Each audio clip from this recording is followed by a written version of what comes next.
Hello everyone, आज हम start करेंगे पेज नंबर 39। ठीक है, इससे पहले हमने 38 कंप्लीट कर लिया था। आज हम 39 कंप्लीट करेंगे। ठीक है, इसमें जो है पहला ही पॉइंट दिया गया है वो है सर्ववाह सिरा। सर्ववाह संज्ञा मतलब कुछ संज्ञा दी गई है कि सिराओं को क्या बोला है, धमनी को क्या बोला है, तो ये कुछ संज्ञा दी गई है। तो यहाँ सर्ववाह किसके लिए आया है? सिरा के लिए आया है। जीवन साक्षिणी मतलब जीवन का साक्ष्य देने वाली, जो जीवन की उपस्थिति का साक्ष्य दे, वो किसको बोला है? धमनी को बोला है। तो सर्ववाह सिरा मतलब सभी दोषों का वहन करने वाली सिरा सर्ववाह सिरा होती है। और ये किसने बोला है?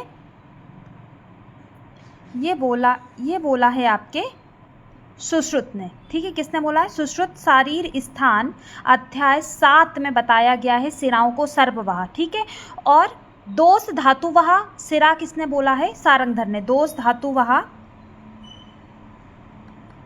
दोष धातु वहा सिराओं को किसने बोला है? सारंगधर ने बोला है। ठीक है, ये भी इंपॉर्टेंट है। इसके बाद आता है जीव साक्षिणी। धमनी को किसने बोला है? यदि धमनी की बात की जाए तो धमनी को जीव साक्षिणी बोला है सारंगधर पूर्व खंड अध्याय 3 में बोला गया है। ठीक है, सारंगधर पूर्व खंड अध्याय 3 में जीव साक्षिणी मतलब जीवन का साक्ष्य देने वाली। इसके अलावा कुछ पॉइंट है वो लिख लीजिए। क्या है वो? जीव आयतन,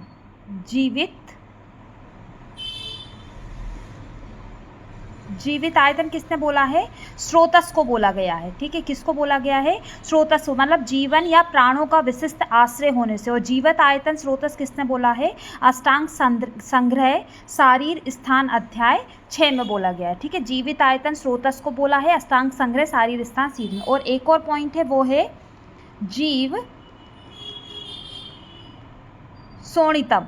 जीव सोणितम किसको बोला है? ओज को बोला है। किसको बोला है? ओज को बोला है। मतलब जीव सोणितम वापी स्रोतः शब्द मतलब जीव सोणित ओज को बोला है। किसने बोला है? डलहन ने बोला है। किसने बोला है?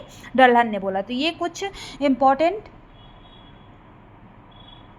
संज्ञाएं थी जो अलग अलग आचार्यों ने बोली है, जो मैंने आपको यहाँ लिखवा दी है। ठीक है, इसके बाद है मूत्र मार्गगत शल्य का निहरण कैसे होता है। तो मूत्र मार्गगत शल्य के निहरण हेतु यंत्र बताएं। सुश्रुत ने क्या बोला? यदि मूत्र मार्ग में कोई शल्य है तो सुश्रुत ने बोला है कि उसको वडिस यंत्र से निकालना है। और कहाँ बोला है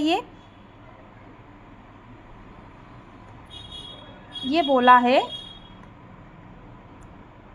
सुश्रुत चिकित्सा स्थान अध्याय 7 में। ठीक है, कि वदिस यंत्र से अपन को क्या करना है? मूत्र मार्गज शल्य को निकालना है। बागवट क्या बोलते हैं? बागवट ने सर्पफणमुखी का यूज किया। बस यही इंपॉर्टेंट है कि बागवट ने मूत्र मार्ग हेतु सर्पफणमुख यंत्र का प्रयोग किया है, जबकि सुश्रुत ने वडिस यंत्र का प्रयोग किया है। इसके अलावा कुछ और लिख लीजिए कि मूत्र मार्ग का शोधन किससे करते हैं। ठीक है, यदि मूत्र मार्ग का शोधन करना है तो किससे करेंगे? मालती, पुष्प, वृंतार्घ,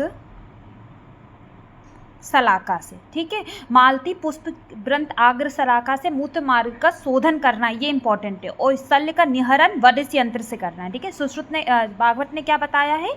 सर्पफण मुख बताया है। ठीक है, इसके अलावा अगला पॉइंट आता है मूत्र मार्ग की गति। तो मूढ़ गर्भ की गति। मूढ़ गर्भ की गति कितनी बताई है? 8 बताई हैं। और भेद कितने बताए हैं? 4 बताए हैं। भेद कितने बताए हैं? 4 बताए हैं ना। मूढ़ गर्भ की बात कर रहे हैं अपन। मूढ़ गर्भ के जो गति है वो 8 बताई है सुश्रुत ने, है ना। और जो भेद हैं वो 4 बताएं। और भेद जो हैं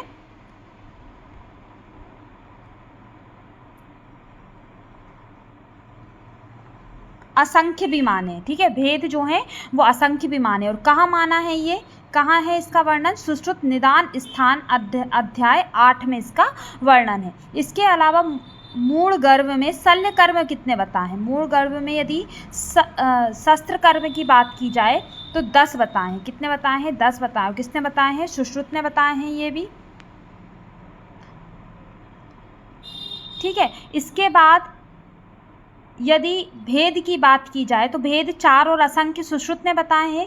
सुश्रुत लिखिए यहाँ भाव प्रकाश, माधव, योग रत्नाकर, इन सब ने मूल गर्भ के भेद 4 ही बताए हैं, ठीक है। कितने बताए? 4। पर हरित अकेले ऐसे हैं, हरित ने कितने बताए हैं? हरित ने 7 बताए दोष के अनुसार, ठीक है। दोषानुसार हरित ने 7 भेद बताए हैं, जबकि सुश्रुत, भाव प्रकाश, माधव, योग रत्नाकर सभी ने 4 भेद बताए हैं, ठीक है। इसी तरह गति की बात की जाए तो भाव प्रकाश, योग रत्नाकर, माधव सब ने 8 गति ही बताई हैं, ठीक है। सुश्रुत ने भी 8 गति बताई है। अष्टांग हृदय ने केवल एक पॉइंट लिख लीजिए आप यहाँ लिखना चाहें तो, अष्टांग हृदय ने 2 गति जो हैं वो असाध्य बताई हैं, ठीक है। कैसी बताई हैं? असाध्य बताई है। यदि 2 गति में मूल गर्भ आ जाए तो वो असाध्य होती हैं, और इन्हीं को क्या कहा है? इन्हीं को विस्कंभ कहा है, ठीक है। विस्कंभ कहा है। सॉरी, मैं थोड़ा गलत पढ़ा गई, सॉरी। जो गति है वो असाध्य ना बता के उसको विस्कंभ कहा है, और ये दोनों जो गतियां हैं वो शस्त्र साध्य बताई हैं। कैसी बताई हैं? शस्त्र साध्य बताई हैं। थोड़ा मिस कन्फ्यूजन हो गया था, सॉरी, है ना। तो अष्टांग हृदय ने जो अंतिम 2 गतियां हैं उनको क्या कहा है? उनको विस्कंभ कहा है, और ये शस्त्र साध्य बताई हैं। यहाँ कंप्लीट होता है अपना मूल गर्भ। इसके बाद अगला देखते हैं। अगला क्या है? अगला किस बारे में है? अगला है अपना बाल ग्रह, है ना। तो बाल ग्रह की संख्या बताई है, चरक ने इसका वर्णन नहीं किया है, ठीक है। सिंपल, याद करने का हेडेक खत्म। हरित ने 8 बताए हैं, ठीक है। सुश्रुत ने 9 बताए। अच्छा, सुश्रुत के साथ लिख लीजिए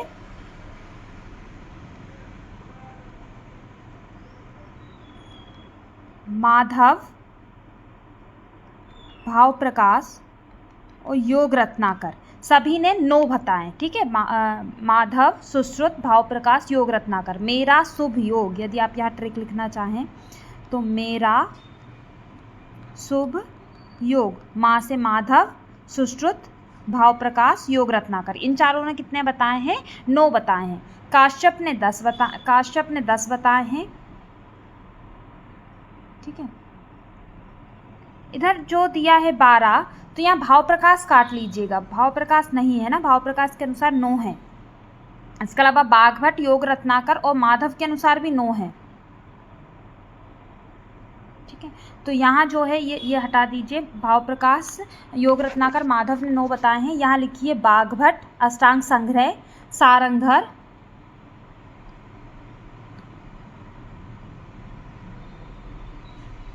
सारंगधर और रावण, ठीक है। इनने कितने बताए हैं? इनने 12 बताए। तो इसका ट्रिक याद रखिएगा,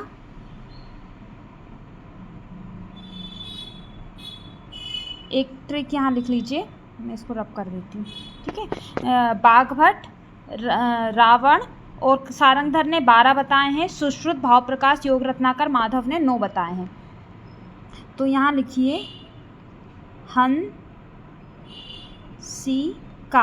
हारीत, सुश्रुत और काश्यप। तो हारीत ने कितने बताए हैं? 8, 9 और 10। यही इंपॉर्टेंट है, ये पूछा जाता है, ठीक है। तो इसलिए मैंने यहाँ इसका एक ट्रिक बना लिया था, ठीक है। अब अगला पॉइंट है कि 3 रात में किस किस की मृत्यु कब कब होती है ना। तो त्रिरात परम यश जंतो भवती भवती, ये कथन किसके संदर्भ में कहा गया है? तो ये कथन चरक ने किस संदर्भ में कहा है? मतलब 3 दिन में मृत्यु किस संदर्भ में कहा है? चरक ने रोहिणी के संदर्भ में कहा है, ठीक है। काश्यप ने कूटपालक सन्निपात ज्वर के, है ना, सन्निपात ज्वर को कूटपालक संज्ञा दी है, कूटपाकल संज्ञा दी है। काश्यप ने हर ज्वर को एक एक संज्ञा दी है, ठीक है। इसी तरह उन्होंने सन्निपात जो सबसे ज़्यादा इंपॉर्टेंट है, यही पूछा जाता है। बाकी उन्होंने जो 13 प्रकार के दोषानुसार ज्वर हैं उन सभी को कुछ ना कुछ संज्ञा दी है, ठीक है। तो कूटपाकल संज्ञा किसको दी है? काश्यप ने सन्निपात ज्वर को दी है, और इसी में बोला है कि 3 रात में इसमें मृत्यु हो जाती है। माधव ने क्या बोला है? संख्यक हेतु बोला, माधव ने संख्यक हेतु बोला है, ठीक है। और काश्यप ने कूटपाकल ज्वर को जो है महाव्याधि की संज्ञा भी दी है, ठीक है। माधव की संज्ञा महाव्याधि की संज्ञा दी है, ठीक है। इसके बाद आता है नेत्र मंडल की बात की जाए,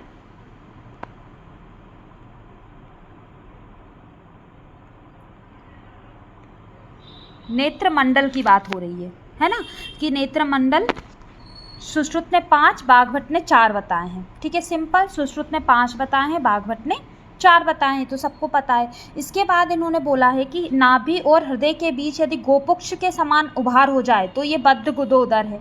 यदि नाभि के नीचे गोपुक्ष के समान हो जाए तो उसको छिदोदर बोला है, क्योंकि क्या होता है, पानी निकलेगा तो कहाँ हो जाएगा, नाभि के नीचे इकट्ठा हो जाएगा। तो सिर्फ याद रखना, नाभि के ऊपर है तो बद्ध गुदोदर है, नाभि के नीचे है तो छिद्रोदर है या परिशास्त्रावोदर है। ठीक है।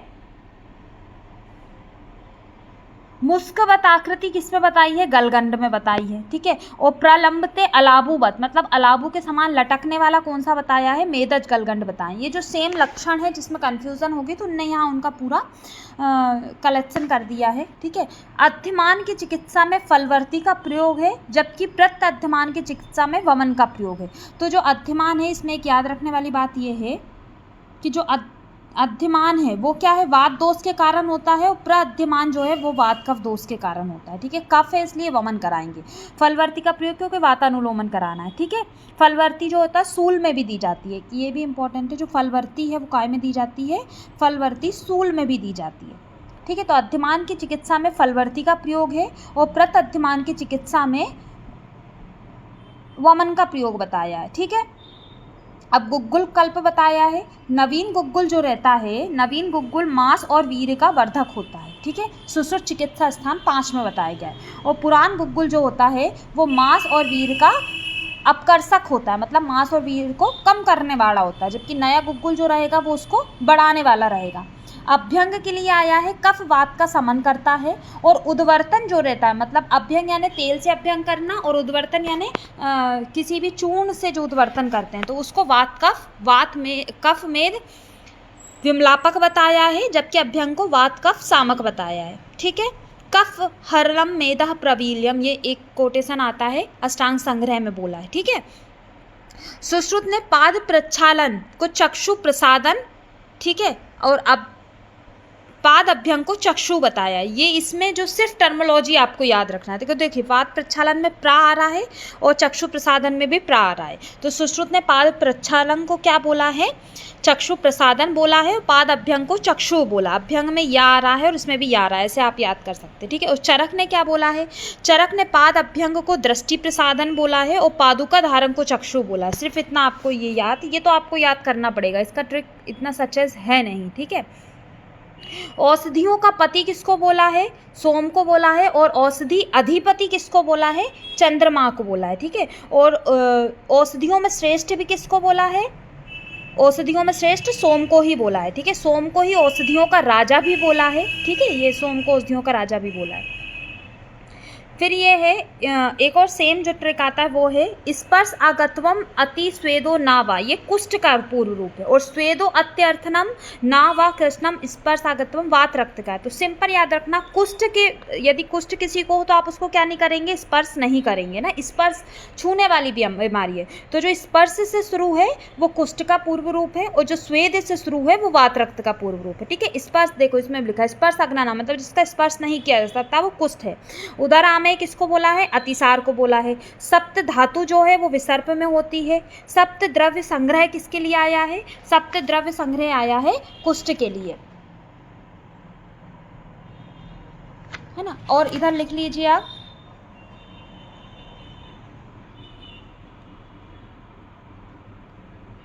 देखो सप्त धातु करती है ना। सप्त धातु क्या हो जाएगा, विसर्प, सर्प, सप्त द्रव्य संग्रह कुष्ठ, सप्त तो गण किसके लिए आया है, क्रमी के लिए।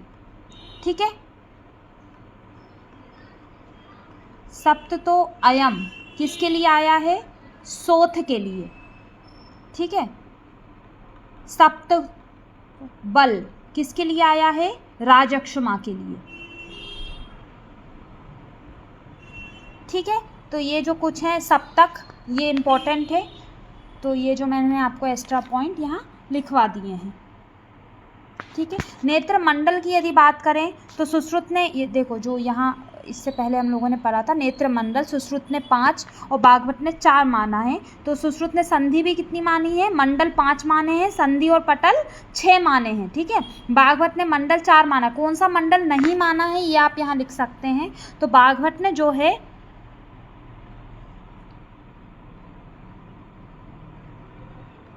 पक्षमंडल नहीं माना, ठीक है, बाघभट्ट ने पक्षमंडल नहीं माना है। तो यहाँ हमारा पेज नंबर 39 कंप्लीट होता है। आई होप आपको समझ में आया हो।